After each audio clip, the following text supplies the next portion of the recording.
Bienvenue dans cette nouvelle édition du Non-Stop Info. Voici les titres de l'actualité. 2240 cas de virus Ebola ont été recensés depuis le début de l'épidémie en février 2014. L'Afrique du Sud, le Sénégal, mais aussi la République démocratique du Congo renforcent leurs mesures de sécurité. Enseignants en grève de la faim devant la cathédrale Sainte-Marie au Gabon, les professeurs protestent contre le non-paiement de leur salaire et de leurs primes. Et puis retour sur les événements du 21 août 1986 au Cameroun. Cette nuit-là, une explosion de gaz mortel au lac Nyos fait plus d'1 millier de victimes. Rencontre avec des rescapés qui nous livrent leur histoire en fin de journal. Mais avant de développer ces titres, la lutte contre Ebola s'intensifie sur le continent africain. L'Afrique du Sud va fermer ses frontières à 3 pays considérés à haut risque, à savoir la Guinée, le Libéria et la Sierra Leone. Le Sénégal annonce la fermeture de ses frontières avec la Guinée. La République démocratique du Congo a de son côté réactivé son plan national de contingence pour empêcher l'introduction du virus dans le pays. On écoute à ce sujet Charles Bambara, porte-parole de la MONUSCO. Face à l'ampleur de la maladie à virus Ebola en Afrique de l'Ouest, avec près de 2240 cas confirmés, suspects ou probables, la RDC a renforcé des mesures préventives et a réactivé son plan national de contingence. Celui-ci se chiffre à 2,3 millions de dollars américains selon le ministère de la Santé publique. L'objectif est d'empêcher l'introduction de cette maladie grave en RDC à partir des foyers épidémiques submentionnés. Dans son dernier bilan diffusé mardi 19 août, l'Organisation mondiale de la santé recense 2240 personnes atteintes. Depuis le début de l'épidémie Ebola fin février, 1229 personnes ont perdu la vie. L'insurrection islamiste gagne du terrain au Nigeria après les localités de Damboa et Gwezoa dans l'état de Borno. C'est à présent Bouniyadi dans l'état voisin de Yobe qui est tombé dans l'escarcelle de Boko Haram. Toutes les autorités militaires et administratives ont déserté la ville, mais selon des humanitaires, cela faisait déjà plusieurs semaines que Boko Haram faisait la loi dans cette ville située dans le nord-est nigérian. Au Mali, Jean Bosco Kazura, commandant de la force de la MINUSMA, a remis à titre posthume la médaille des Nations Unies aux 2 casques bleus burkinabés décédés au champ d'honneur samedi 16 août 2014. Ces 2 soldats de la paix ont perdu la vie lors d'une attaque suicide près de Ber, dans la région de Tombouctou. Leurs camarades, leurs frères d'armes et le personnel de la MINUSMA se sont réunis pour leur rendre un ultime hommage au siège de la mission ce jeudi à Bamako. Au Gabon, le corps enseignant se rassemble devant la cathédrale Sainte-Marie de Libreville. Mais ce n'est pas pour prier, c'est pour jeûner. Les professeurs dénoncent le non-paiement de leur salaire et de leur bourse. Le point sur la situation avec ce reportage réalisé par notre correspondant Douglas Toutoum. Commentaire Camille Thomas. Recrudescence de manifestations, multiplication de grèves de la faim. Depuis 2010 au Gabon, les mouvements sociaux n'en finissent plus. Élèves, étudiants et fonctionnaires, tous secteurs confondus, sont de plus en plus mécontents car ils voient leurs droits foulés aux pieds chaque jour. Pour se faire entendre, leur seule arme, la grève de la faim.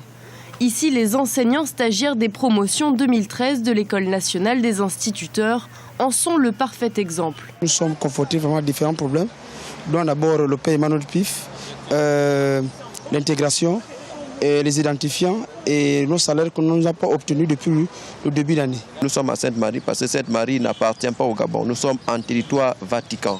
La Ligue estudiantine des droits de l'homme, également en grève de la faim depuis plusieurs semaines, est indignée par le traitement réservé aux étudiants. Des apprenants qui revendiquent uniquement de meilleures conditions d'études. 3 points de revendication précisément, à savoir le paiement de bourse à tous les nouveaux bacheliers 2013, et la réhabilitation des 46 étudiants qui ont été arbitrairement exclus de l'Université Omar Bongo et la libération des 24 étudiants incarcérés à la prison centrale. Dans cet univers sombre, seule une partie des 458 agents déflatés de la Caisse nationale de sécurité sociale pourrait enfin voir leur situation trouver solution.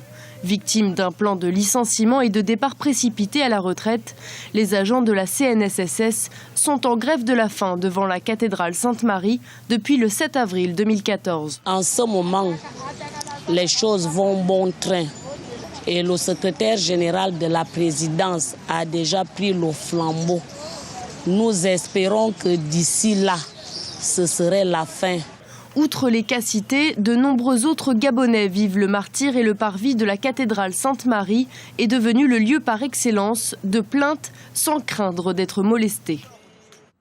On se souvient encore du 21 août 1986 au Cameroun. Cette nuit-là, 1700 personnes décèdent asphyxiées par un gaz mortel sorti des profondeurs du lac Nyos dans le nord-ouest du pays.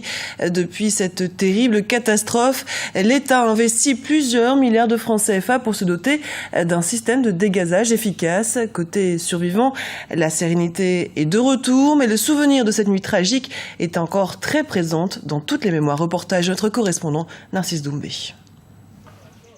28 ans après l'explosion de gaz mortel au lac Nyos dans le nord-ouest du Cameroun, le village Nyos, qui a payé le plus lourd tribut, a retrouvé sa splendeur d'antan.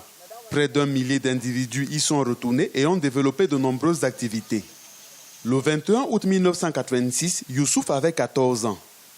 Aujourd'hui, il vit dans l'un des 7 campements construits par le gouvernement camerounais pour reloger les survivants à plus d'une 50aine de kilomètres du lac de son enfance. Pour ne pas oublier cette fameuse nuit qui a décimé sa communauté, il revient de temps en temps se recueillir au bord du lac. Je suis triste chaque fois que je revois ce lac. Ça me rappelle tout ce que j'ai perdu ici. À ma droite, en contrebas du lac, mon grand-père y est décédé avec environ 28 autres personnes. On les a enterrés sur place. En face de moi, c'était la concession de mon oncle. 32 personnes y sont mortes à la fois. Je suis très triste à chacune de mes visites ici. D'autres survivants n'ont jamais quitté le lac Nyos et ont accompagné les diverses missions scientifiques camerounaises et étrangères. C'est le cas d'Ephraïm, qui entretient aujourd'hui le site au quotidien. Pour éviter d'autres catastrophes et pour rassurer les populations, 3 colonnes coûtant chacune plus de 500 millions de francs CFA ont été installées sur le lac. Elles permettent d'évacuer le gaz mortel, estimé à plus de 300 millions de mètres cubes au départ.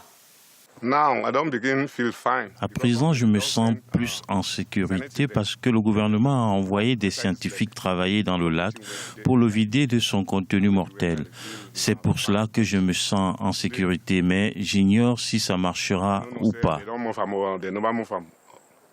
La catastrophe naturelle de 1986 avait coûté la vie à 1700 personnes ainsi qu'à plusieurs milliers de têtes de bétail. C'est la pire de l'histoire du Cameroun. 28 ans après la catastrophe du lac Nyos, grâce aux 3 colonnes que vous voyez derrière moi, le lac se libère progressivement de son gaz mortel. Et d'ici 3 ans, le lac ne représentera plus aucun danger pour l'homme. Et puis un mot de sport pour rassurer les passionnés du ballon rond. La FIFA annonce que le mondial des clubs est maintenu au Maroc, et ce malgré l'épidémie d'Ebola qui sévit sur le continent africain. Pour l'Organisation mondiale de la santé, il n'y a eu aucun cas d'Ebola au Maroc. Par conséquent, il n'y a aucune raison de changer de site. La compétition aura donc bien lieu du 10 au 20 décembre prochain.